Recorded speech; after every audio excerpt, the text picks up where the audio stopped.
채권자는 나였다. 모든 것이 무너지는 두 번째 상견례 양가족이 다시 모인 한정식 집. 민재가 떨리는 목소리로 묻습니다. 채권자 회장님 맞죠? 강도연이 무표정하게 대답합니다. 맞다. 나는 채권자였고 담보를 집행했다. 서진이 충격이 아빠! 하며 눈물을 흘리고 민재는 그건 살려고 발버둥 친 거였어요. 라고 외칩니다. 살기 위해 남을 밟았지. 강 회장의 차가운 선언에 서진이 자리를 박차고 나갑니다. 그 순간 민재 어머니가 쓰러지고 응급실 불빛 아래 민재는 모든 걸 잃었다며 좌절합니다.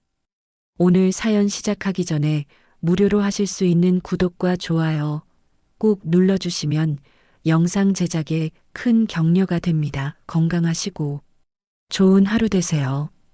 을지로 공구상가 골목, 이른 새벽 5시.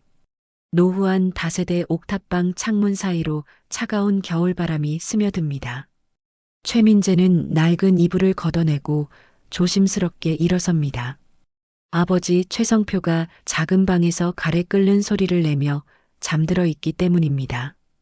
밤새 기침이 심했는지 아버지의 얼굴은 창백합니다. 민재는 부엌으로 가서 냉장고를 엽니다.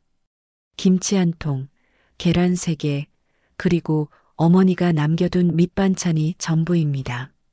어머니 한영숙은 새벽 5시에 나가서 밤 11시에 들어오는 생활을 10년째 반복하고 계십니다. 요양보호사 일과 편의점 아르바이트를 병행하시는 겁니다. 60세의 나이에도 쉴 틈이 없으십니다. 민재는 한숨을 쉬며 낡은 노트북을 켭니다. 화면이 켜지는 데만 3분이 걸립니다. 구직 사이트의 새벽 알림창이 하나둘씩 떠오릅니다. 지원하신 기업에서 불합격 통보를 보냈습니다. 36번째 불합격 통보입니다. 기계공학 전공이지만 경력 단절 이후 재취업이 쉽지 않습니다. 민재는 창밖을 바라봅니다. 청계천 근처 옛 공장 건물들이 하나둘씩 허물어지고 있습니다. 저 아래 어딘가 지금은 세련된 카페가 들어선 그 자리에 아버지의 공장이 있었습니다. 성표전공, 자동차 부품을 만들던 작은 공장이었습니다. 저 공장에서 아버지는 30년을 쇳가루와 기름 냄새와 함께 살았습니다. 민재는 벽에 걸린 아버지의 작업복을 바라봅니다. 기름때가 밴 남색 작업복, 가슴팍에는 성표전공이라는 이름표가 희미하게 남아 있습니다. 민재는 천천히 작업복을 벽에서 내려 손으로 어루만집니다. 거친 천 사이로 아버지의 땀 냄새가 아직도 배어 있는 것 같습니다. 펜 자국, 녹슨 흔적, 찢어진 주머니까지 모든 게 아버지의 삶을 말해줍니다. 청계천 소음, 기름 냄새. 이게 내가 자란 냄새구나. 아버지는 부도가 아니라 시대의 증거야. 그냥 운이 나빠서 망한 거라고. 민재는 속으로 되뇌이지만 그 말이 진심인지 스스로도 확신할 수 없습니다. 98년 외환위기가 터진 그 해를 떠올립니다. 아버지의 공장은 직원 12명을 먹여 살리던 작은 사업장이었습니다. 하지만 아버지에겐 그게 전부였고 가족의 미래였습니다. 어음이 부도나고 거래처가 하나둘 끊기고 결국 공장 문을 닫던 그날을 민재는 기억합니다. 12살이었던 민재는 아버지가 작업장 바닥에 주저앉아 우시던 모습을 잊을 수가 없습니다. 핸드폰이 진동합니다. 약혼녀 강서진에게서 온 메시지입니다. 오빠, 오늘 저녁 상견례 잊지 않았죠? 논현동 한정식 집이에요.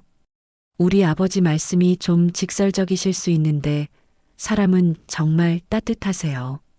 너무 긴장하지 마요. 민재는 쓴웃음을 짓습니다. 따뜻하다는 말이 무색하게도 강도연 회장에 대한 소문은 차갑기만 합니다. 다운그룹을 일군 입지전적 인물이지만 냉혹한 원칙주의자라는 평가가 더 많습니다. 계약 하나 어기면 용서가 없다는 소문, 사업에서 감정을 배제한다는 이야기들이 떠돕니다. 그런 사람의 외동딸과 결혼하게 될 줄은 꿈에도 몰랐습니다. 민재는 옷장에서 낡은 정장을 꺼냅니다. 취업 면접용으로 3년 전에 샀던 것입니다. 소매가 조금 닳았지만 어쩔 수 없습니다. 거울 앞에 서서 넥타이를 맵니다. 36살의 남자가 거울 속에 서 있습니다. 구직자, 아들, 그리고 곧 사위가 될 사람입니다. 저녁 6시, 민재는 지하철을 타고 논현동으로 향합니다. 낡은 가방 안에는 서진에게 줄 작은 선물이 들어 있습니다. 백화점이 아닌 재래시장에서 산 손수건입니다. 형편이 여의치 않아 이것밖에 준비하지 못했습니다. 지하철 안에서 민재는 서진을 떠올립니다. 자원봉사센터에서 처음 만났을 때 서진은 명품 옷 대신 소박한 티셔츠를 입고 있었습니다. 그녀는 재벌가 딸이라는 사실을 숨기고 평범한 사람처럼 살려고 애썼습니다. 노인들에게 식사를 대접하고 설거지를 하고 청소를 하는 모습이 진심으로 보였습니다. 오빠, 저는 그냥 보통 사람처럼 사랑하고 싶어요. 집안 배경 같은 건 중요하지 않아요. 제가 좋아하는 건 오빠라는 사람 자체예요. 서진의 말이 귓가에 맴돕니다. 하지만 정말 집안 배경이 중요하지 않을까요? 민재는 자신의 처지를 생각합니다. 실직자의 빚더미에 앉은 집안의 아들입니다. 서진의 세계와는 너무나 다릅니다. 논현동역에 도착했습니다. 민재는 한정식 집으로 걸어갑니다. 거리는 깨끗하고 고급 차들이 즐비합니다. 한정식 집 앞에서 서진이 기다리고 있습니다. 그녀는 민재를 보자 환하게 웃으며 손을 흔듭니다. 하지만 그 눈빛 어딘가에 걱정이 어려 있는 게 느껴집니다. 오빠 많이 긴장했죠? 괜찮아요. 제가 옆에 있을게요. 아버지는 첫인상은 무서워 보이시지만 정말 좋은 분이세요. 서진이 민재의 손을 꼭 잡습니다. 그 따뜻함이 민재의 떨리는 마음을 조금 진정시킵니다. 하지만 한정식 집 문을 열고 들어서는 순간 민재는 마치 다른 세계에 온 듯한 느낌을 받습니다. 은은한 대금 소리가 흐르고 천장에는 한지 조명이 부드러운 빛을 뿌립니다. 방 안은 고급스러운 한옥 인테리어로 꾸며져 있습니다. 강도연 회장이 상석에 앉아 있습니다.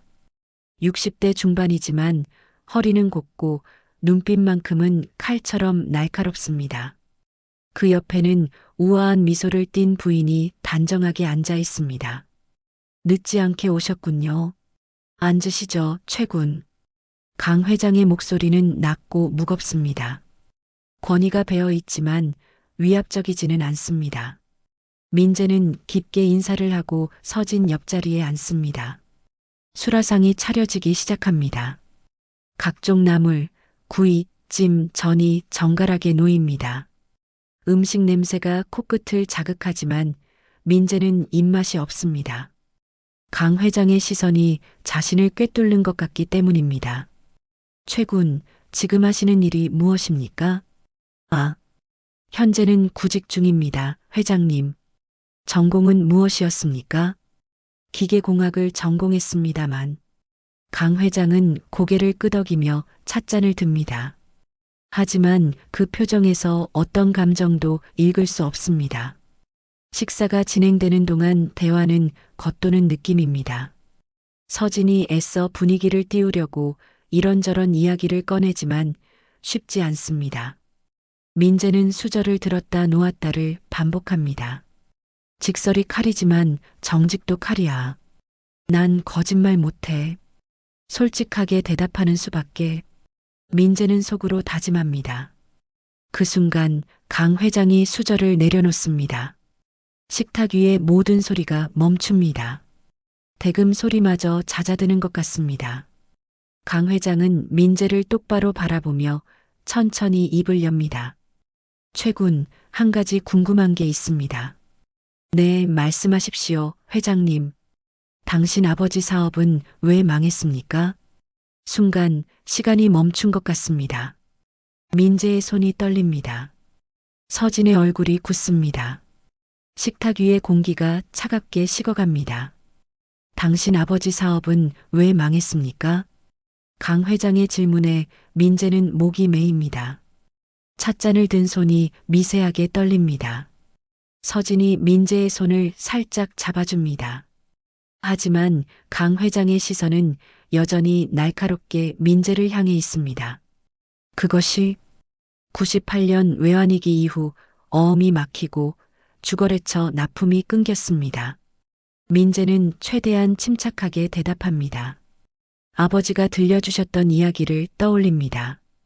하루아침에 거래처에서 연락이 끊기고 은행에서 대출을 회수하겠다는 통보를 받았던 그 시절을 말입니다. 강 회장은 잠시 침묵합니다. 그리고는 천천히 입을 엽니다. 원인은 외부가 아니라 내부의 무능일 수도 있지 않겠습니까?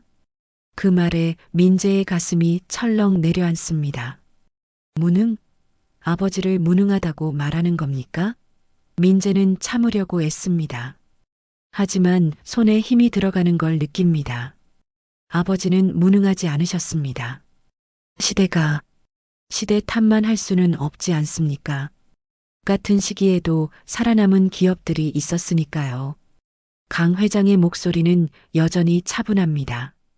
하지만 그 말 한마디 한마디가 민재의 가슴을 찌릅니다. 서진이 끼어듭니다. 아버지, 그 시절은 정말 어려웠잖아요. 많은 기업들이 어려움을 겪었다고 들었어요. 서진아, 어른들 이야기야. 강 회장은 딸의 말을 부드럽지만 단호하게 자릅니다. 그리고는 주머니에서 무언가를 꺼냅니다. 노란색 봉투입니다. 오래된 듯 구겨진 봉투를 식탁 위에 조심스럽게 놓습니다. 이것 좀 보시겠습니까? 민재는 떨리는 손으로 봉투를 엽니다. 안에는 몇 장의 서류가 들어 있습니다. 첫 장을 펼치는 순간 민재의 눈이 커집니다. 진성 7호 투자조합이라는 도장이 선명하게 찍혀 있습니다. 채권양도 통지서입니다. 날짜는 98년 12월입니다. 민재는 서류를 자세히 들여다봅니다. 채권자의 이름 부분은 검게 가려져 있습니다. 하지만 채무자 이름은 선명합니다. 최성표, 아버지의 이름입니다. 금액은 3억 5천만 원. 당시로서는 엄청난 금액입니다. 이게 무슨 의미입니까? 민재의 목소리가 떨립니다. 강 회장은 찻잔을 천천히 내려놓으며 말합니다. 의미를 묻는 건 내가 해야 할 말 아닙니까? 이런 빚을 지고도 사업을 계속하려 했다면 그건 무모함이 아니겠습니까? 민재는 서류를 다시 봅니다. 채권양도 통지서, 담보권 설정 증명서, 독촉장까지 여러 문서들이 들어 있습니다. 모두 아버지 회사와 관련된 것들입니다. 하지만 이런 서류들이 왜 강 회장의 손에 있는 겁니까? 회장님, 이 서류들을 어떻게 가지고 계십니까? 민재의 질문에 강 회장은 미소를 짓습니다. 하지만 그 미소는 따뜻하지 않습니다. 사업을 하다 보면 여러 자료를 접하게 됩니다. 특히 사위가 될 사람의 집안 배경은 당연히 확인해야 하지 않겠습니까? 민재는 분노가 치밀어 오르는 걸 느낍니다. 사전조사, 신용조회, 이건 모욕입니다. 하지만 참아야 합니다. 여기는 상대의 영역입니다. 민재는 깊게 숨을 들이쉽니다. 제 아버지는 최선을 다하셨습니다. 직원들 월급을 챙기느라 빚을 내셨고 공장을 살리려고 발버둥 치셨습니다. 발버둥? 그게 다른 사람들에게 피해를 주는 것이었다면요?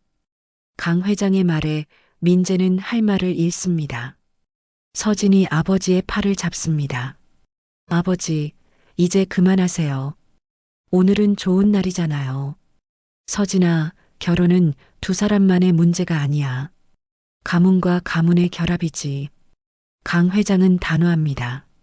그리고는 민재를 다시 바라봅니다. 최군, 나는 원칙을 중요하게 생각하는 사람입니다. 사업도 그렇고 가정사도 마찬가지입니다. 당신 아버지가 어떤 방식으로 사업을 했는지, 왜 실패했는지 정확히 알아야 합니다. 그래야 내 딸을 맡길 수 있으니까요. 민재는 주먹을 불끈 쥡니다. 하지만 화를 내서는 안 됩니다. 여기서 감정을 드러내면 모든 게 끝입니다. 민재는 서류를 다시 봉투에 넣으며 말합니다. 회장님, 제가 아버지에 대해 정확히 조사해서 말씀드리겠습니다. 아버지는 결코 부정한 방법으로 사업하신 적이 없습니다. 그렇다면 증명해 보시죠. 다음에 만날 때까지 자료를 준비해 오십시오. 강 회장이 일어섭니다. 식사는 이제 끝입니다. 서진이 황급히 민재를 따라 나옵니다. 한정식 집 밖에서 서진이 민재를 붙잡습니다. 오빠 미안해요. 아버지가 너무하셨어요. 괜찮아. 나도 궁금하긴 했어. 아버지 사업이 정확히 왜 망했는지. 민재는 억지로 웃어 보입니다. 하지만 마음속 깊은 곳에서 의문이 자라납니다. 왜 강 회장이 저런 서류를 가지고 있을까? 단순한 신용조회로 얻을 수 있는 자료가 아닙니다. 더 깊은 뭔가가 있는 것 같습니다. 귀가길, 민재는 생각에 잠깁니다. 진성 7호 투자조합, 채권양도. 이 단어들이 머릿속을 맴돕니다. 집에 도착하자마자 민재는 오래된 이삿짐 박스를 찾기 시작합니다. 어머니가 보관하고 있다던 옛날 서류들이 필요합니다. 민재야, 뭘 찾니? 잠에서 깬 아버지가 묻습니다. 민재는 돌아서서 아버지를 봅니다. 수척한 얼굴, 굽은 어깨. 한때는 공장을 운영하던 당당한 사업가였던 아버지입니다. 아버지, 공장 부도 났을 때 서류들 어디 있어요? 아버지의 얼굴이 굳습니다. 왜 갑자기 그걸 알아야 할 것 같아서요. 정확한 진실을 말이에요. 민재의 눈빛이 결연합니다. 아버지는 한참을 망설이다가 천천히 고개를 끄덕입니다. 저기, 다락에 박스가 있다. 빨간 테이프로 묶인 거. 민재는 다락으로 올라갑니다. 먼지가 쌓인 박스를 찾아 내려옵니다. 테이프를 뜯는 순간 과거의 냄새가 퍼집니다. 오래된 종이 냄새, 잉크 냄새. 그 안에는 수많은 서류들이 가득합니다. 민재는 하나하나 서류를 펼쳐봅니다. 계약서, 독촉장, 법원 통지서. 그리고 그 속에서 민재는 발견합니다. 채권양도 통지서 원본을. 발신처를 보는 순간 민재의 손이 멈춥니다. 다온자산관리, 강 회장의 회사입니다. 민재의 심장이 빠르게 뜁니다. 이게 우연일 리 없습니다. 목표가 생깁니다. 진실을 확인해야 합니다. 모든 진실을 말입니다. 다온자산관리. 민재는 서류를 들고 그대로 얼어붙습니다. 손끝이 차갑게 식어가는 걸 느낍니다. 다온자산관리는 다온그룹의 특수목적 회사입니다. 채권 회수를 전문으로 하는 회사라는 걸 민재도 알고 있습니다. 그렇다면 강 회장이 아버지의 채권자였다는 말입니까? 민재는 서류를 더 뒤집니다. 담보 설정 등기부등본이 나옵니다. 98년 12월 성표전공의 공장 부지와 건물의 근저당권이 설정되어 있습니다. 채권 최고액 5억 원. 그리고 채권자란에는 다온자산관리라는 이름이 선명합니다. 이게 대체. 민재의 손이 떨립니다. 회수 독촉장도 있습니다. 99년 2월, 3월, 4월. 매달 독촉장이 날아왔습니다. 채무 변제 독촉, 담보권 행사 예고, 경매 신청 통지. 차갑고 무자비한 문구들이 가득합니다. 아버지가 방문을 열고 들어옵니다. 민재를 보는 아버지의 얼굴이 창백합니다. 민재야, 그만 봐라. 다 지난 일이야. 아버지, 이게 뭡니까? 다원자산관리가 아버지 공장 채권을 샀다는 게 말이 됩니까? 민재의 목소리가 떨립니다. 아버지는 한숨을 쉬며 바닥에 주저앉습니다. 그때 은행이 부도 내고 채권을 넘겼어. 투자조합이었나? 거기서 또 다운으로 넘어갔지. 나도 정확히는 몰라. 그냥 채권이 이리저리 팔려다니는 거야. 그럼 강 회장이 아버지 공장을 빼앗은 겁니까? 아버지는 고개를 젓습니다. 빼앗다니. 법적으로는 정당했어. 돈을 갚지 못했으니 담보를 가져가는 게 당연한 거지. 나를 원망해라. 무능한 아버지를. 아버지. 민재는 소리칩니다. 하지만 아버지는 이미 방으로 들어가 문을 닫습니다. 민재는 서류를 꼭 안고 앉아 있습니다. 머릿속이 복잡합니다. 서진의 아버지가 자신의 아버지를 파산시켰다는 사실. 이걸 어떻게 받아들여야 할까요? 다음 날 아침 민재는 결심합니다. 진실을 정확히 알아야 합니다. 서류만으로는 부족합니다. 직접 확인해야 합니다. 민재는 다온그룹 본사로 향합니다. 을지로에서 강남까지 지하철로 1시간이 걸립니다. 다온그룹 빌딩은 압도적입니다. 40층 유리 건물이 하늘을 찌를 듯 솟아있습니다. 로비는 대리석으로 치장되어 있고 직원들은 모두 말끔한 정장 차림입니다. 민재는 안내 데스크로 갑니다. 윤 과장님을 만나고 싶은데요. 예약 있으십니까? 아니요. 하지만 급한 일이. 죄송합니다. 예약 없이는 면담이 불가능합니다. 차가운 거절입니다. 민재는 물러서지 않습니다. 강 회장님 사위가 될 사람입니다. 윤 과장님께 전해주시겠습니까? 안내원이 잠시 망설이다가 전화를 겁니다. 10분 후 윤 과장이 로비로 내려옵니다. 50대 중반의 남자, 무표정한 얼굴에 날카로운 눈빛입니다. 최민재 씨 맞습니까? 네, 맞습니다. 무슨 일로 오셨습니까? 민재는 서류 봉투를 꺼냅니다. 이것에 대해 여쭤보고 싶습니다. 윤 과장은 서류를 받아 훑어봅니다. 표정이 미묘하게 변합니다. 이건 20년도 더 된 자료인데요. 압니다. 하지만 제게는 중요합니다. 다온자산관리가 제 아버지 공장 채권을 회수한 게 맞습니까? 윤 과장은 서류를 돌려주며 말합니다. 그 사건은 이미 종결됐습니다. 법적으로 아무 문제 없이 처리됐죠. 채권자는 누구입니까? 정확히 누가 결정을 내렸습니까? 법적 공개 의무 없습니다. 윤 과장의 목소리는 냉정합니다. 민재는 한 발 다가섭니다. 저는 곧 이 집안 사람이 될 겁니다. 알 권리가 있지 않습니까? 결혼 여부와 회사 업무는 별개입니다. 더 이상 말씀드릴 게 없습니다. 윤 과장이 돌아섭니다. 민재는 그의 등 뒤로 외칩니다. 제 아버지 인생을 망친 사람이 누군지 알고 싶을 뿐입니다. 윤 과장이 걸음을 멈춥니다. 돌아보지는 않습니다. 잠시 침묵이 흐르고 그는 다시 걸어갑니다. 엘리베이터 문이 닫힙니다. 민재는 빈 로비에 홀로 서 있습니다. 민재는 빌딩 밖으로 나옵니다. 차가운 바람이 얼굴을 때립니다. 무력감이 밀려옵니다. 하지만 여기서 포기할 수 없습니다. 민재는 핸드폰을 꺼내 법률구조공단에 전화를 겁니다. 과거 채권 회수건에 대해 상담받고 싶습니다. 상담사의 목소리가 들립니다. 어떤 내용인지 간단히 설명해 주시겠습니까? 민재는 상황을 설명합니다. 98년 부도, 채권 양도, 담보 집행. 상담사는 듣고 나서 말합니다. 20년이 넘은 건이면 소멸시효가 지났을 가능성이 높습니다. 법적으로 다투기는 어려울 것 같은데요. 법적으로 다투려는 게 아닙니다. 그냥 사실관계를 확인하고 싶을 뿐입니다. 그렇다면 당시 채권 양수도 계약서, 담보권 실행 기록 등을 확인해 보세요. 등기소나 법원에서 열람 가능합니다.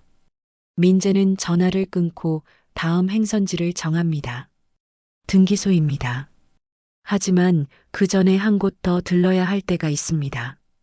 청계천 근처 옛 공장 동료를 만나러 가는 겁니다. 청계천 공구상가 민재는 고반장을 찾아갑니다. 아버지 공장에서 20년간 일했던 고반장은 지금도 이 근처에서 작은 수리점을 운영하고 있습니다. 민재 아니냐? 이게 얼마만이냐? 고반장이 반갑게 맞이합니다. 민재는 인사를 나누고 본론으로 들어갑니다. 고반장님, 공장 문 닫을 때 기억나세요? 고반장의 얼굴이 어두워집니다. 잊을 수가 있나? 하루아침에 일터를 잃었는데 그때 무슨 일이 있었는지 자세히 알고 싶습니다. 고반장은 잠시 생각하다가 입을 엽니다. 납품이 갑자기 끊긴 게 이상했지. 하루는 잘 받다가 다음날 전화가 안 되더라고. 그러고 얼마 안 있어서 회장님 측 사람들이 공장에 왔어. 담보를 급히 잡겠다고. 뭔가 계획된 것 같았어. 계획됐다는 게 무슨 뜻입니까? 글쎄, 느낌이 그랬다는 거지. 너무 빠르고 정확하게 진행됐거든. 마치 시나리오가 있는 것처럼. 민재는 고개를 끄덕입니다. 의욕이 더 커집니다. 집으로 돌아온 민재는 어머니를 기다립니다. 밤 11시, 피곤한 얼굴에 어머니가 들어옵니다. 엄마, 옛날 통장들 남아있어요? 어머니가 놀란 표정을 짓습니다. 왜 갑자기? 확인할 게 있어서요. 어머니는 한숨을 쉬며 서랍을 뒤집니다. 오래된 통장 몇 건을 꺼냅니다. 민재는 98년부터 99년 거래 내역을 살펴봅니다. 그리고 발견합니다. 98년 12월 전세 보증금 일부를 메운 익명 송금이 있습니다. 엄마, 이거 누가 보낸 거예요? 모르겠다. 그냥 들어왔어. 덕분에 전세 빼앗기는 건 면했지. 민재는 송금 계좌번호를 확인합니다. 은행 지점 코드를 보니 강남입니다. 내일 은행에 가봐야겠습니다. 진실이 조금씩 드러나고 있습니다. 법으로 길을 뚫겠다고 결심합니다. 다음 날 아침 민재는 강남의 은행 지점을 찾아갑니다. 20년 전 익명 송금의 출처를 확인하기 위해서입니다. 은행 창구 직원은 난색을 표합니다. 20년 전 거래 내역은 보관 기간이 지나서 확인이 어렵습니다. 방법이 없을까요? 정말 중요한 일입니다. 민재의 간곡한 부탁에 직원은 상급자와 상의합니다. 잠시 후 과장이라는 사람이 나옵니다. 고객님, 개인정보보호법상 타인 계좌 정보는 공개할 수 없습니다만. 과장은 잠시 민재를 살펴봅니다. 그리고 작은 목소리로 말합니다. 이 계좌번호 특별한 거예요. 당시 다운 계열 귀빈 전용 계좌였거든요. 지금은 없어진 상품이지만 민재의 심장이 쿵 내려앉습니다. 다운 계열 역시 강 회장과 연결되어 있습니다. 그렇다면 강 회장이 몰래 돈을 보낸 겁니까? 왜? 채권자가 채무자를 돕는다는 게 말이 됩니까?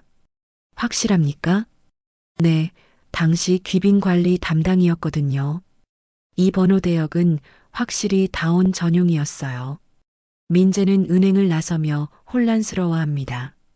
강 회장이 아버지 공장을 빼앗으면서도 전세금을 몰래 도와줬다는 겁니까? 이게 대체 무슨 의미일까요? 죄책감? 아니면 다른 이유? 민재는 서진에게 전화를 겁니다.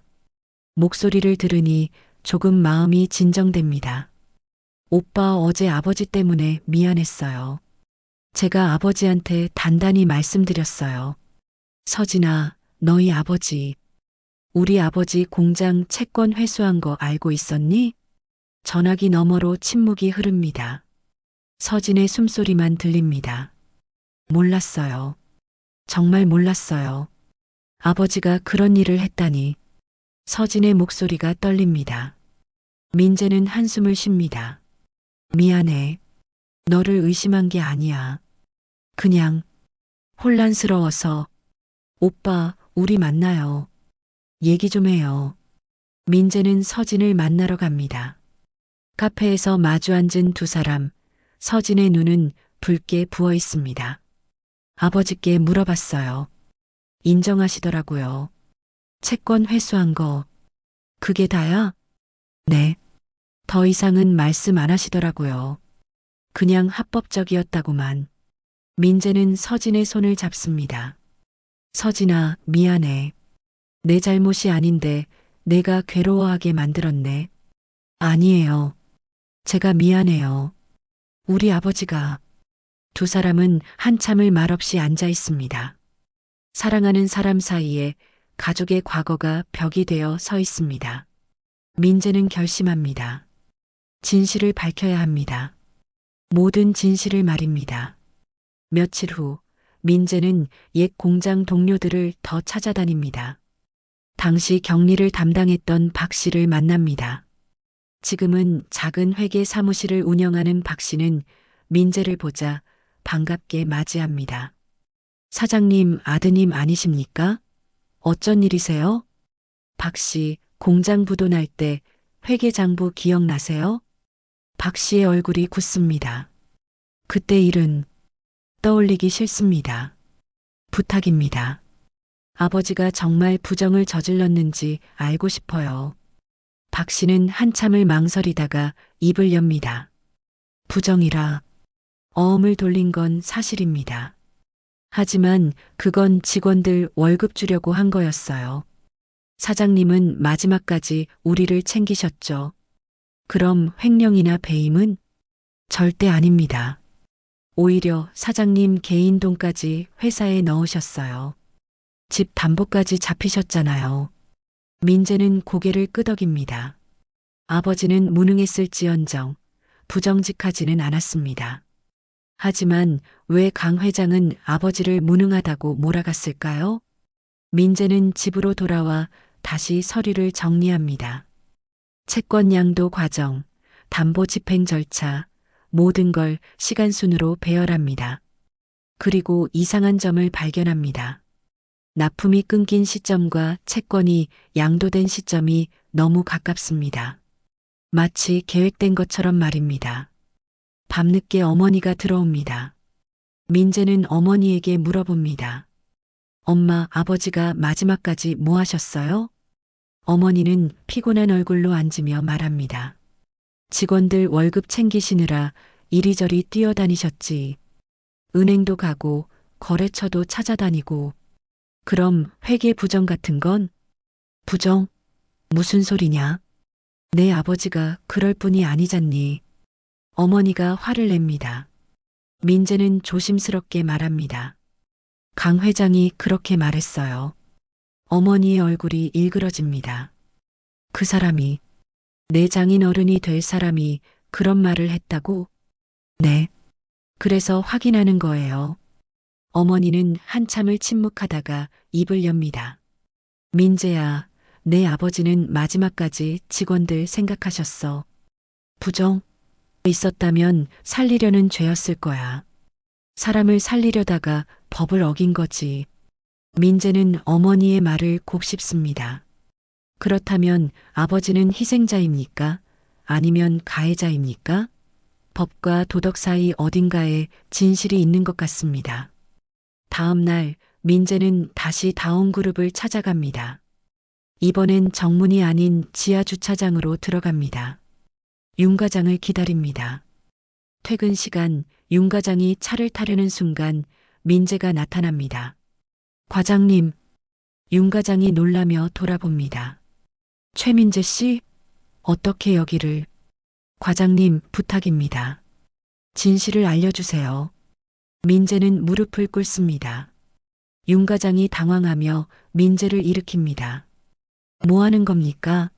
일어나세요. 강 회장님이 전세금을 보낸 것도 알아요. 왜 그러셨는지, 무엇 때문에 우리 가족을 돕고도 숨기시는지 알고 싶습니다. 윤 과장의 얼굴이 굳습니다. 그는 주변을 살피고 작은 목소리로 말합니다. 그건 제가 말할 수 있는 게 아닙니다. 회장님은 악마가 아니시죠?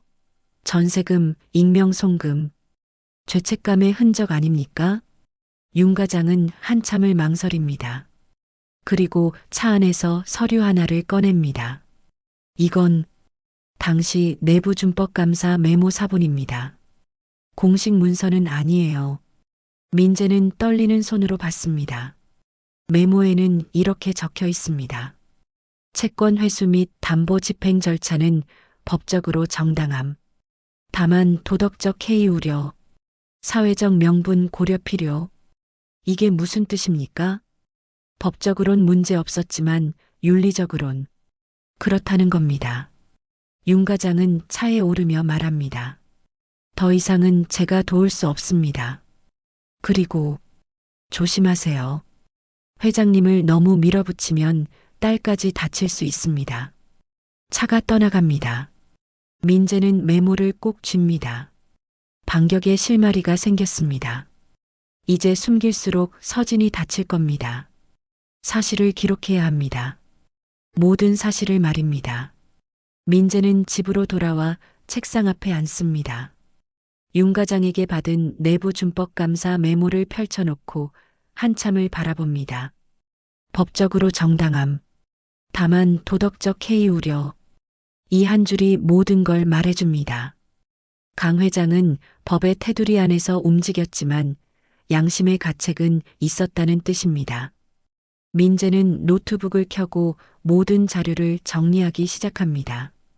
채권 양도 과정, 담보 집행 절차, 익명 송금 내역, 증언들까지 하나하나 시간 순서대로 배열합니다. 그러자 하나의 흐름이 보입니다. 연쇄적인 단가 인하, 납품 중단, 채권 양수, 담보 집행. 너무나 빠르고 정확한 진행입니다. 이건 우연이 아니야. 계획된 거였어. 민재는 중얼거립니다. 하지만 증거가 필요합니다.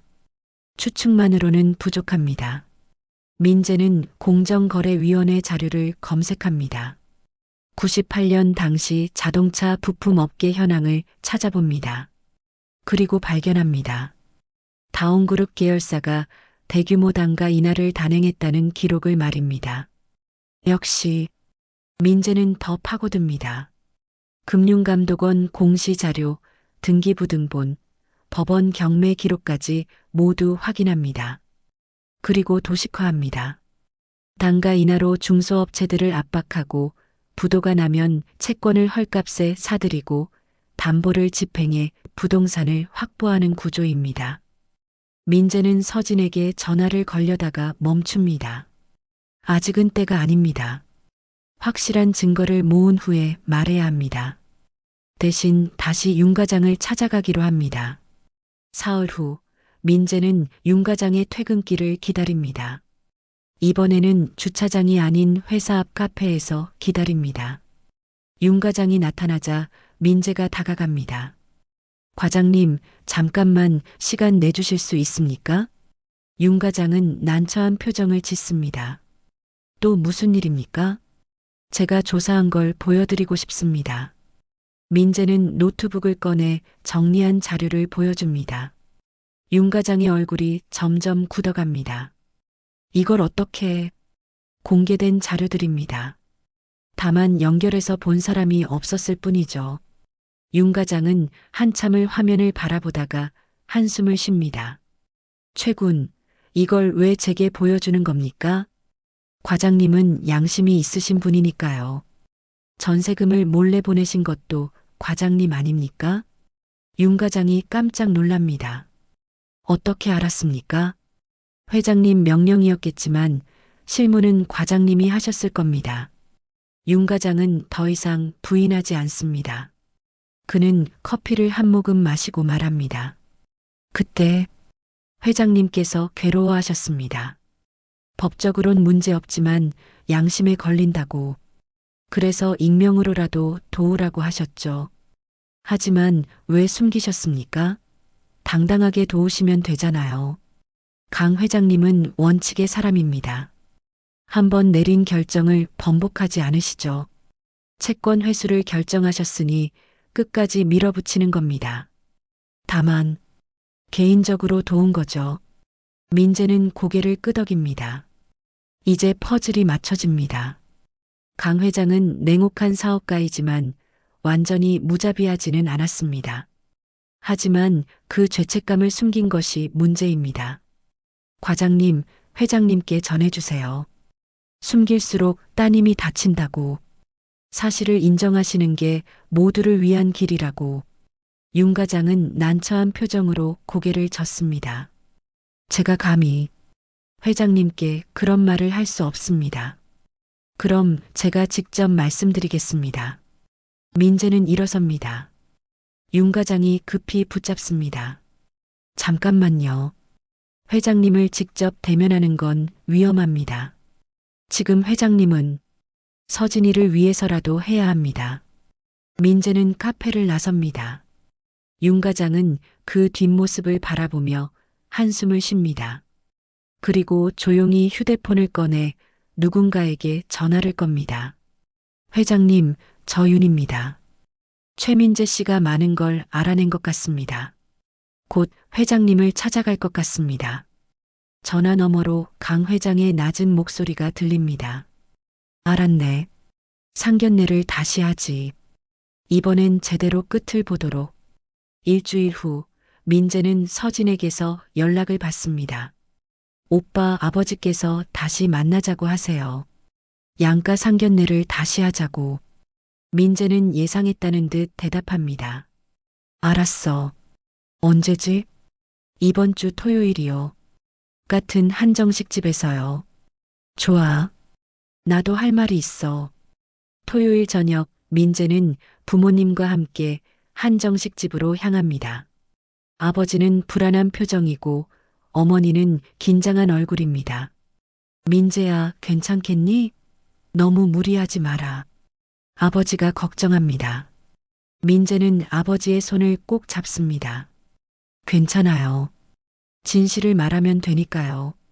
한정식 집에 도착하니 강 회장 부부와 서진이 먼저 와 있습니다. 강 회장은 무표정한 얼굴로 민재 가족을 맞이합니다. 어서 오십시오. 민재의 부모님은 어색하게 인사를 합니다. 자리에 앉자 무거운 침묵이 흐릅니다. 서진이 애써 웃으며 말합니다. 다들 오셨네요. 오늘은 좋은 이야기만 나눴으면 좋겠어요. 하지만 아무도 대답하지 않습니다. 음식이 나오고 식사가 시작됩니다. 하지만 누구도 수저를 들지 않습니다. 강 회장이 먼저 입을 엽니다. 최군, 조사는 잘했습니까? 네, 많은 걸 알게 됐습니다. 그래서 결론이 뭡니까? 민재는 가방에서 서류 뭉치를 꺼냅니다. 정리한 모든 자료입니다. 회장님께서는 채권자였고 담보를 집행하셨습니다. 법적으로 정당했죠. 하지만 민재는 잠시 멈춥니다. 모든 시선이 민재에게 쏠립니다. 하지만 회장님도 아셨을 겁니다. 그게 옳지 않다는 걸. 그래서 전세금을 몰래 보내신 거 아닙니까? 강 회장의 표정이 미묘하게 변합니다. 서진이 놀라며 아버지를 봅니다. 아버지, 그게 무슨 말이에요? 강 회장은 대답하지 않습니다. 민재가 계속 말합니다. 회장님, 법은 회장님 편이지만 역사는 다를 겁니다. 수익을 위해 청계천을 잘랐다고 기록될 건지 아니면 상처를 인정하고 복구했다고 남을 건지. 강 회장은 찻잔을 들었다 놓습니다.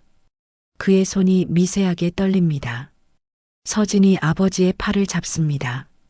아버지, 사실을 말씀해 주세요. 제발이요. 긴 정적이 흐릅니다. 마침내 강 회장이 입을 엽니다. 내가 했다. 모두가 숨을 죽입니다.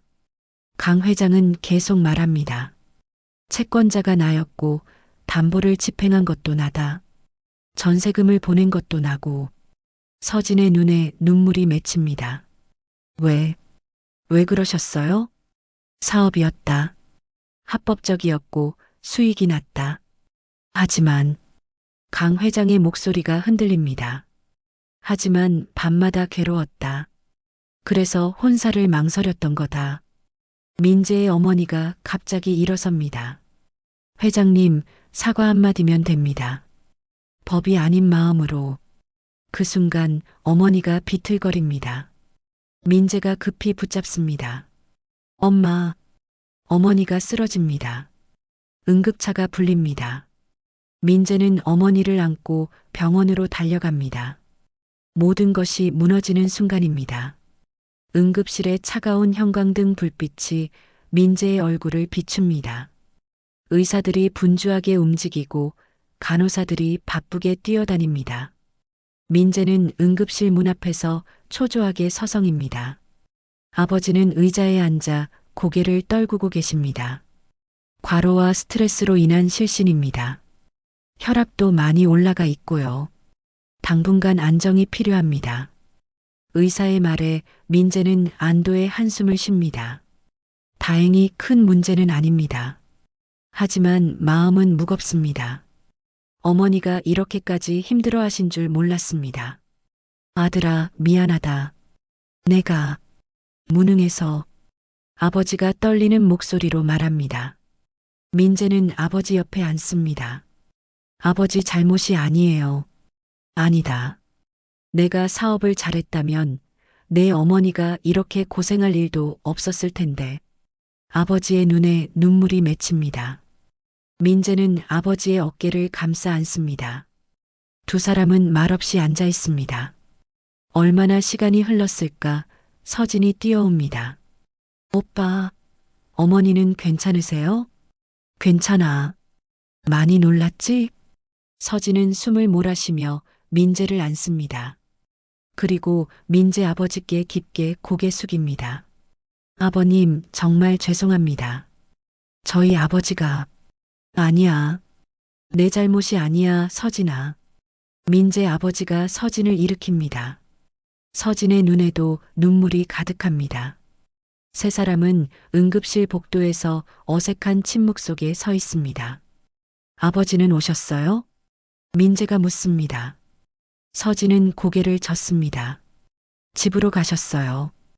많이 충격 받으신 것 같았어요. 어머니가 병실로 옮겨집니다. 민재는 어머니 곁을 지킵니다. 창백한 얼굴로 누워 계신 어머니를 보며 민재는 생각합니다. 복수가 뭐길래, 진실이 뭐길래 어머니까지 쓰러지게 했을까? 새벽 어머니가 눈을 뜹니다. 민재가 급히 다가갑니다. 엄마, 괜찮으세요? 어머니는 민재의 손을 잡습니다. 민재야, 그만하자. 복수 같은 거. 엄마, 너도 알잖니. 내 아버지는 마지막까지 직원들 월급 챙기시느라 빚을 내셨어. 부정 있었다면 사람을 살리려던 죄였어. 어머니의 목소리에 힘이 들어갑니다. 회계 장부 조작도 직원들 가족 먹여 살리려던 거였고, 어음 돌린 것도 공장 살리려던 거였어. 내 아버지는 나쁜 사람이 아니야. 민재는 어머니의 말을 듣고 생각을 고칩니다. 복수가 아니라 기록이어야 합니다. 진실을 드러내되 증오가 아닌 이해로 접근해야 합니다. 엄마, 저는 복수하려는 게 아니에요. 그냥 진실을 밝히고 싶은 거예요. 진실을 밝혀서 뭐가 달라지니? 돈이 돌아오니? 시간이 되돌아가니? 어머니의 질문에 민재는 대답하지 못합니다. 그렇습니다. 진실을 밝혀도 과거는 바뀌지 않습니다. 하지만 미래는 바뀔 수 있습니다. 엄마, 저는 이겨도 지지 않는 방법을 찾고 싶어요. 며칠 후 어머니는 퇴원합니다. 민재는 집에서 다시 자료를 정리합니다. 이번엔 관점을 바꿉니다. 복수의 증거가 아니라 회복의 방법을 찾는 겁니다. 민재는 공정거래위원회 자료를 다시 봅니다. 98년 당시 자동차 부품업계 하청 구조를 분석합니다. 그리고 발견합니다. 연쇄적인 단가 인하로 인한 중소업체 도산 사례가 수십 건입니다. 아버지만 당한 게 아니었습니다. 민재는 금융감독원 공시 자료도 확인합니다. 다온그룹의 부동산 취득 내역을 봅니다. 98년부터 2000년까지 헐값에 인수한 부동산이 수십 건입니다. 모두 같은 패턴입니다. 채권 회수, 담보 집행, 부동산 확보. 이건 시스템의 문제야. 개인의 악의가 아니라. 민재는 깨닫습니다. 강 회장 개인을 원망할 게 아니라 구조를 바꿔야 한다는 걸 말입니다. 민재는 윤 과장에게 다시 연락합니다. 과장님 만나서 얘기 좀 할 수 있을까요? 최군. 아직도? 이번엔 다릅니다. 싸우려는 게 아니에요. 며칠 후 민재는 윤 과장과 카페에서 만납니다. 민재는 정리한 자료를 보여줍니다. 과장님, 이 자료들을 보세요. 우리 아버지만 당한 게 아니에요. 수십 개 업체가 같은 방식으로 무너졌어요. 윤 과장은 자료를 보며 고개를 끄덕입니다. 알고 있습니다. 당시 관행이었죠. 그렇다면 회장님도 피해자 아닙니까? 그 구조 속에서 수익을 내야 했던. 윤 과장이 민재를 빤히 봅니다. 무슨 말을 하려는 겁니까?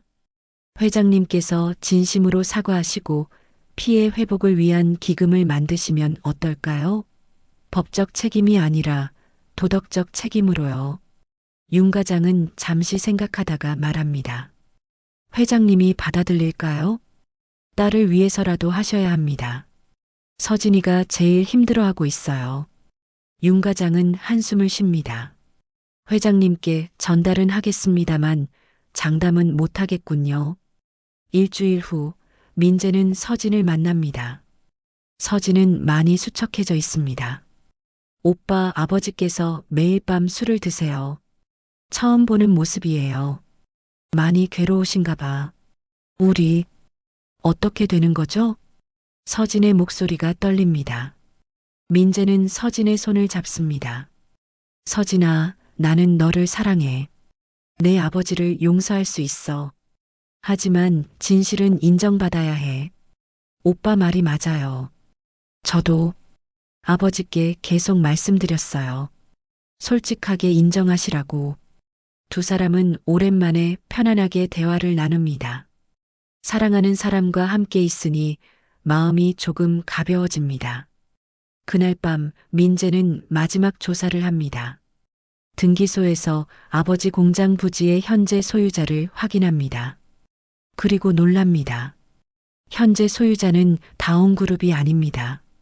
10년 전에 제3자에게 팔렸습니다. 민재는 거래 내역을 추적합니다. 그리고 발견합니다. 매각 금액이 시세보다 낮습니다. 마치 의도적으로 손해를 본 것처럼 말입니다. 왜일까요? 민재는 추측합니다. 강 회장이 죄책감에 일부러 헐값에 판 게 아닐까? 하지만 확인할 방법이 없습니다. 민재는 이 의문을 안고 잠자리에 듭니다. 다음 날 아침 윤 과장에게서 연락이 옵니다. 최군, 회장님께서 만나자고 하십니다. 혼자 오라고 하시네요. 민재의 심장이 빨리 뜁니다. 드디어 마지막 대결의 시간입니다. 진실과 마주할 시간입니다. 민재는 옷을 차려입고 밖으로 나섭니다. 이번에는 준비가 되어 있습니다. 칼보다 무거운 말로 싸울 준비가 말입니다. 다온그룹 본사 회장실, 민재는 처음으로 이곳에 발을 들입니다. 넓은 사무실, 한쪽 벽면을 가득 채운 책장, 그리고 창밖으로 보이는 서울 전경. 강 회장은 책상 앞에 앉아 민재를 기다리고 있습니다. 앉으시게. 강 회장의 목소리는 여전히 무겁지만 어딘가 지친 느낌입니다. 민재는 조심스럽게 앉습니다. 강 회장은 서랍에서 서류 한 뭉치를 꺼냅니다. 자네가 조사한 내용, 윤 과장에게 들었네. 네, 회장님. 법적으로는 문제가 없었네. 자네도 알 거야. 압니다. 민재는 침착하게 대답합니다. 강 회장은 잠시 창밖을 바라봅니다. 하지만 자네 말대로 법과 도덕은 다른 문제지. 회장님, 나는 원칙주의자일세. 사업에서 감정을 배제하고 규칙을 따랐지. 그게 옳다고 믿었네. 강 회장의 목소리에 회한이 묻어납니다. 하지만 밤마다 괴로웠네. 자네 아버지 얼굴이 떠올랐지. 직원들 월급 주려고 발버둥 치던 모습이. 민재는 놀랍니다. 강 회장이 아버지를 기억하고 계셨다는 사실에 말입니다. 회장님, 아버지를 만나보신 적 있으십니까? 있네. 채권 회수 전에 한 번 만났지. 자네 아버지는 무릎을 꿇고 빌었네. 직원들만 살려달라고. 강 회장의 눈이 붉어집니다. 하지만 나는 거절했네. 원칙이니까. 사업이니까. 그렇게 자기 합리화를 했지. 민재는 주먹을 쥡니다. 분노가 치밀지만 참습니다. 회장님, 그럼 왜 전세금을 보내셨습니까? 죄책감일세. 법은 지켰지만 양심은 어길 수 없었네. 그래서 최소한의 양심은 지키려 했지. 그걸 왜 숨기셨습니까? 강 회장은 한숨을 쉽니다. 자존심일세. 한번 내린 결정을 번복할 수 없다는. 강도연은 실수하지 않는다는 자존심 말일세. 민재는 이제 이해합니다. 강 회장도 고통받았다는 걸 말입니다. 하지만 그 고통을 혼자 안고 숨긴 게 문제였습니다. 회장님, 역사에 뭐라고 남고 싶으십니까? 수익을 위해 청계천을 잘랐다고요? 아니면 상처를 인정하고 복구했다고요? 강 회장은 민재를 똑바로 바라봅니다. 자네라면 어떻게 하겠나? 저라면 인정하겠습니다. 법적으론 정당했지만 도덕적으론 옳지 않았다고. 그리고 피해 회복을 위해 노력하겠습니다. 구체적으로 민재는 준비해온 제안을 꺼냅니다. 첫째, 다운자산의 과거 회수권을 전수 재검토합니다. 둘째, 퇴직 근로자와 하청업체 피해 회복 기금을 조성합니다. 셋째, 저희 아버지 근저당 집행으로 인한 전세 피해를 보전합니다. 강 회장은 고개를 끄덕입니다. 그리고 넷째는 회장님께서 명예직에서 사임하시는 겁니다. 강 회장의 눈이 커집니다. 민재는 계속 말합니다. 책임을 지는 모습을 보여주셔야 합니다. 진심이 전해지려면요. 강 회장은 한참을 침묵합니다. 그리고 천천히 입을 엽니다. 자네 딸을 정말 사랑하나? 네, 회장님. 그렇다면 이 모든 게 혼인의 조건인가? 민재는 단호하게 고개를 젓습니다. 아닙니다. 혼사는 저희 둘의 의사에 맡겨주십시오. 보상은 혼인과 무관합니다. 강 회장이 놀란 표정을 짓습니다. 무관하다고? 네. 이건 옳고 그름의 문제입니다. 서진이와 결혼하든 안 하든 회장님께서는 하셔야 할 일입니다. 강 회장은 민재를 오랫동안 바라봅니다. 그리고 천천히 일어섭니다. 좋네. 자네 제안을 받아들이겠네. 민재는 믿을 수 없다는 표정입니다. 정말입니까? 단 조건이 있네. 자네가 직접 실무를 맡아야 하네. 피해 회복 기금 운영을 말일세. 제가요? 자네만큼 진심인 사람이 없을 테니까. 민재는 고민합니다. 하지만 이것이 진정한 해결책이라는 걸 압니다. 알겠습니다. 하겠습니다. 그날 저녁 세 번째 상견례가 열립니다. 이번에는 양가 가족뿐 아니라 윤 과장과 변호사도 동석합니다. 긴장된 분위기 속에서 강 회장이 입을 엽니다. 오늘 이 자리에서 밝히고 싶은 게 있습니다. 모두가 숨을 죽입니다. 최성표 사장의 공장 채권을 회수한 건 제가 한 일입니다. 납품을 끊고 채권을 사서 담보를 집행했습니다. 민재 어머니가 눈물을 흘립니다. 강 회장은 계속 말합니다. 합법이었습니다. 하지만 옳지 않았습니다. 서진이 아버지의 손을 잡습니다. 강 회장은 서진을 보며 미소 짓습니다. 우리 가문이 이길 때마다 누가 졌는지 이제야 생각해 봤습니다. 강 회장은 민재 부모님께 깊게 고개 숙입니다. 진심으로 사과드립니다. 민재 아버지가 떨리는 손으로 강 회장을 일으킵니다. 회장님, 그만하십시오. 아닙니다. 제가 해야 할 일입니다. 강 회장은 다시 자리에 앉아 발표합니다. 다온그룹은 다음과 같이 결정했습니다. 첫째, 과거 회수권 전수 재검토. 둘째, 1,000억 원 규모의 상생 기금 조성. 셋째, 최성표 사장 가족의 피해 보전. 넷째, 저의 명예직 사임. 모두가 놀랍니다. 윤 과장조차 예상하지 못한 결정입니다. 그리고 혼사는 두 사람 의사에 맡기겠습니다. 보상은 혼인과 무관합니다. 서진이 눈물을 흘리며 민재를 봅니다. 민재도 서진의 손을 잡습니다. 강 회장이 덧붙입니다. 다만 민재 군, 자네가 기금 운영을 맡아주게. 민재는 고개를 끄덕입니다. 최선을 다하겠습니다. 식사가 시작됩니다. 이번에는 따뜻한 분위기입니다. 민재 어머니와 강 회장 부인이 조심스럽게 대화를 나눕니다. 아버지들도 어색하지만 술잔을 기울입니다. 식사가 끝나갈 무렵 강 회장이 민재에게 말합니다. 민재 군, 내 딸 잘 부탁하네. 네, 회장님.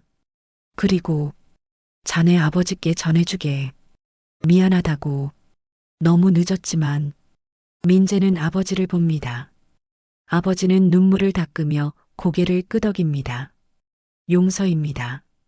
완전하지는 않지만 시작입니다.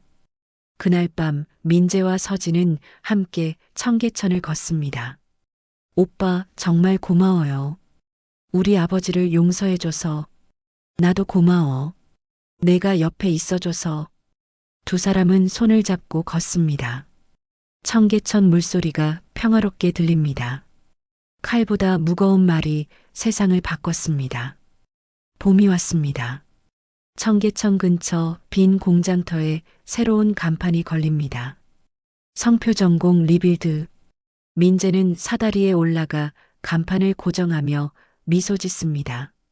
20년 만에 아버지의 이름이 다시 이곳에 걸린 겁니다. 민재야, 조심해라. 아래에서 아버지가 걱정스럽게 외칩니다. 아버지는 많이 건강해지셨습니다.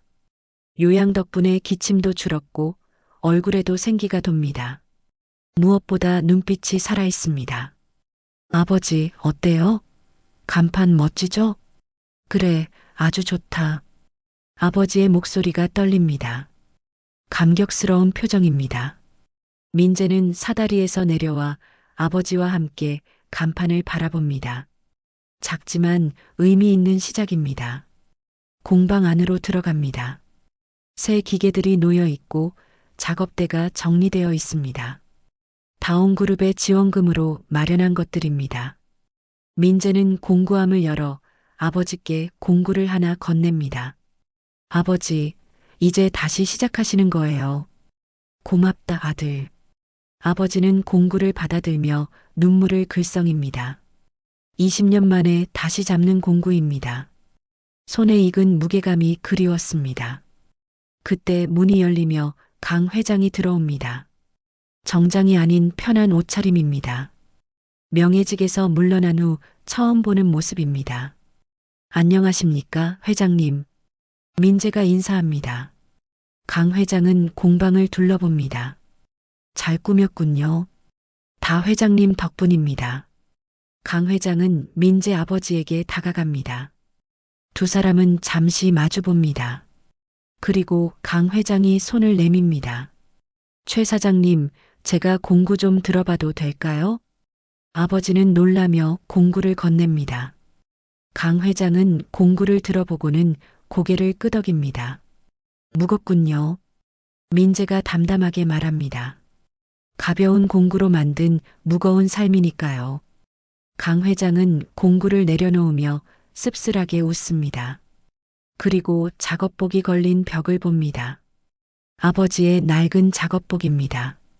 이게 아버지가 마지막으로 입으셨던 겁니다. 기억의 증거로 남겨두려고요. 강 회장은 작업복을 만지며 말합니다. 최 사장님, 정말 미안합니다.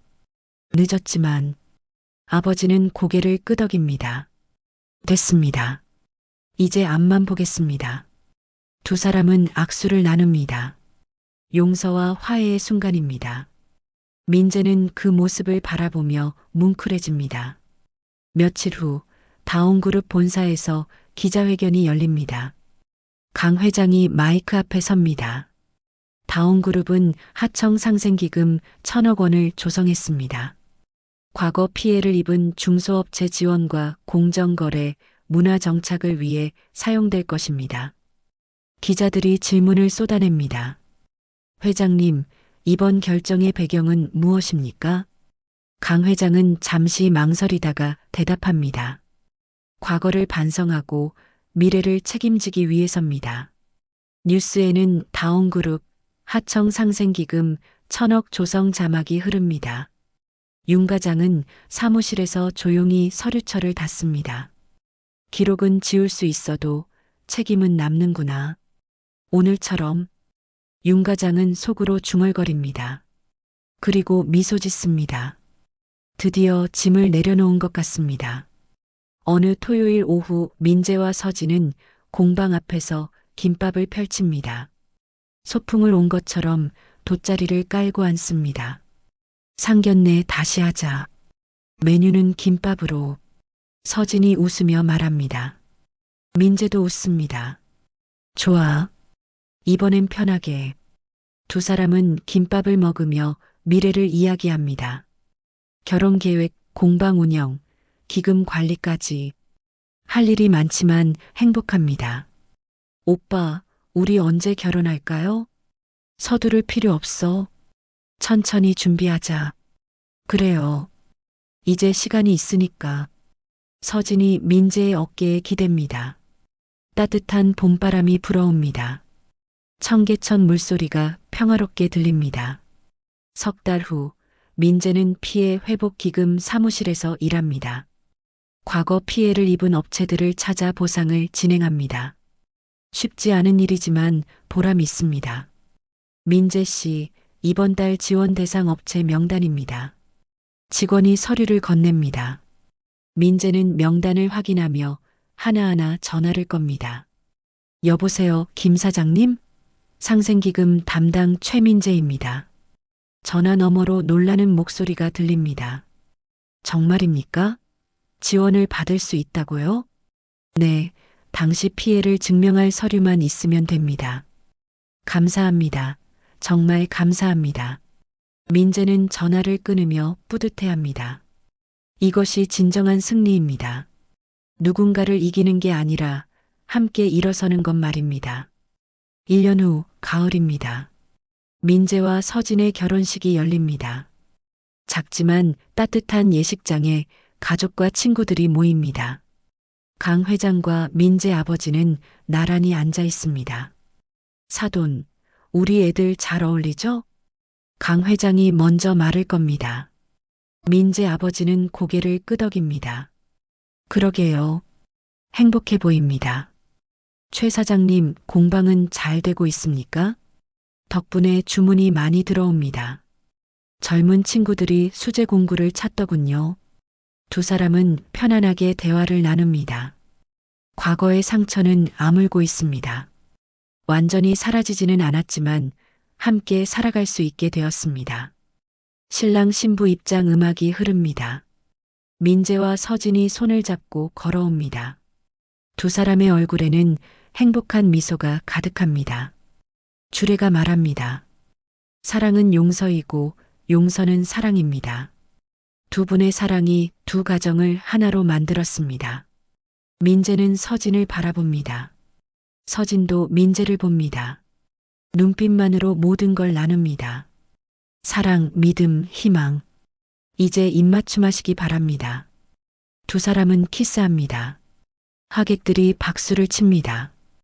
강 회장도 민재 아버지도 눈물을 닦으며 박수를 보냅니다. 피로연이 끝나고 민재는 공방으로 향합니다. 신부복 차림의 서진이 함께 갑니다. 오빠, 여기서 사진 찍어요. 여기서? 네, 우리의 시작이잖아요. 두 사람은 공방 앞에서 사진을 찍습니다. 배경에는 성표전공 리빌드 간판이 보입니다. 아버지의 작업복도 벽에 걸려 있습니다. 우린 빼앗긴 게 아니라 다시 배웠어. 이기는 법 말고 맞는 삶을. 민재는 속으로 중얼거립니다. 서진이 민재의 손을 꼭 잡습니다. 오빠 사랑해요. 나도 사랑해. 카메라는 두 사람을 뒤로하고 천천히 물러납니다. 청계천 물길을 따라 올라가 논현동 야경으로 넘어갑니다. 상견례의 찻잔 소리 대신 공방의 정직한 망치 소리가 희미하게 겹칩니다. 화면이 서서히 어두워집니다. 하지만 희망은 남습니다. 진실을 마주할 용기, 용서할 수 있는 사랑, 그리고 다시 시작할 수 있는 힘. 이것이 진정한 승리입니다. 오늘 이야기 어떠셨나요? 마음에 남는 감동이 있다면 댓글로 의견 부탁드립니다. 그럼 더 감동적인 사연들로 다시 찾아뵙겠습니다. 구독과 좋아요는 영상 제작에 큰 힘이 됩니다. 건강하시고 힘찬 하루 되세요.